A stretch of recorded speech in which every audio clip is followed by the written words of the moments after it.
ভিডিওটা বিকালবেলা থেকে শুরু করলাম। সকালবেলা আমের অর্ডার দেওয়া হয়েছিল রাজশাহীতে। আর সেখান থেকে এই যে আম পাঠিয়ে দিয়েছে বাসে। আমাদের এখানে ডাইরেক্ট বাস আছে, সেই বাসে তুলে দিয়েছে আমগুলো।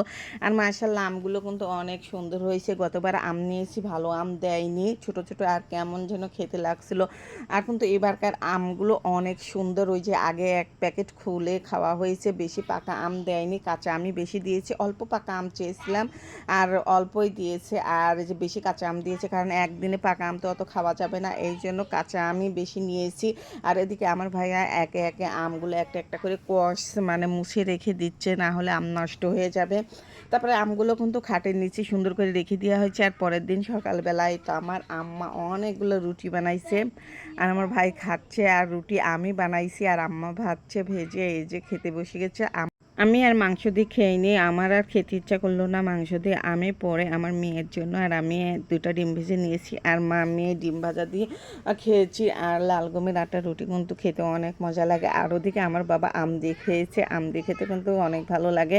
তারপরে যে খাওয়া দাওয়া করে যে আজকে যে গরম পড়েছে, এই গরমে আর ঘরে থাকতে পারলাম না, চলে গেছি এই যে বাইরে এসে দেখি জাম পড়ে মানে ফেতা ফেতা হয়ে গেছে, সব পাড়া চেটকে নিছে। আর এত বড় গাছে কিভাবে জাম পারবো বুঝতেই তো পারতেছি না। দেন কি রোদ বের হয়েছে, এই রোদে ঘরের মধ্যে টিনের ঘরে থাকাই যাচ্ছে না, প্রচুর গরম পড়তেছে, ফ্যানের বাতাসও গরম হয়ে যাচ্ছে।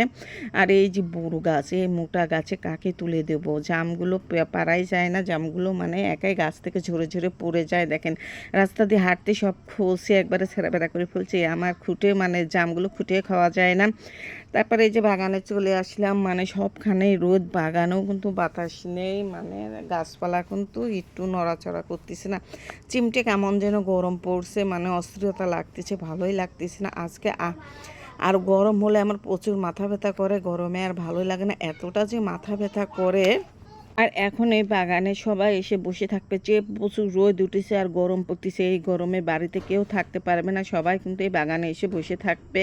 আর এই যে কাঁঠালগুলো ছোট ছোট হলে কি হবে, কাঁঠালগুলো কিন্তু অনেক মজার, খেতে অনেক মজা লাগে। আর এই তো ছোট কাঁঠাল কিন্তু কেউ চুরি করে নেয় না, ও গাছের কাঁঠাল কেমন কিন্তু না, জানলে তো চুরি করেই নিয়ে যাবে, কিন্তু এই গাছের কাঁঠাল কিন্তু চুরি করে নিয়ে যায়, প্রতি বছরে 10-12টা করে হারিয়ে যায়।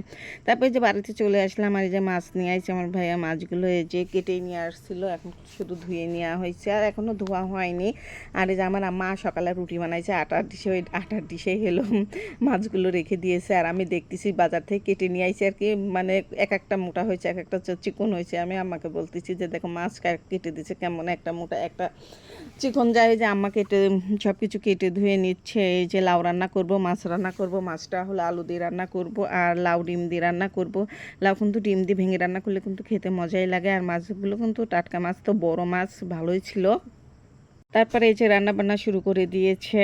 আর এই তো এখানে লাউ আর ডিম ভেঙে রান্না করছে। আর এভাবে ভেঙে রান্না করলে কিন্তু খেতে অনেক মজা লাগে। আর বেশি ঝোলঝোল করে নেই, কারণ মানে অল্প মানুষ তো খাবে, আর বেশি ঝোলঝোল করলে লাউ তরকারি ভালো লাগে না, এই জন্য একটু মানে গাউরসা করেছি। তারপরে যে মাছটা ভেজে নিচ্ছি, টাটকা মাছ মাখিয়ে রান্না করতে, কষিয়ে রান্না করতে চাইলাম। তারপরে আমার ভাবি বললো যে না, ভেজে রান্না করলেও ভালো লাগবে। তারপরে যে ভেজে নিচ্ছি, আর মাছটা আলু দিয়ে ঝোল করব, সেজন্য আলুগুলো ময় মশলা দিয়ে কষিয়ে নিয়েছি। কষানোর পরে যে পানি দিয়ে দিয়েছি, তারপরে যে মাছগুলো দিয়েছি, দিয়ে একটু জিরের গুঁড়া দিয়ে নামিয়ে নিয়েছি।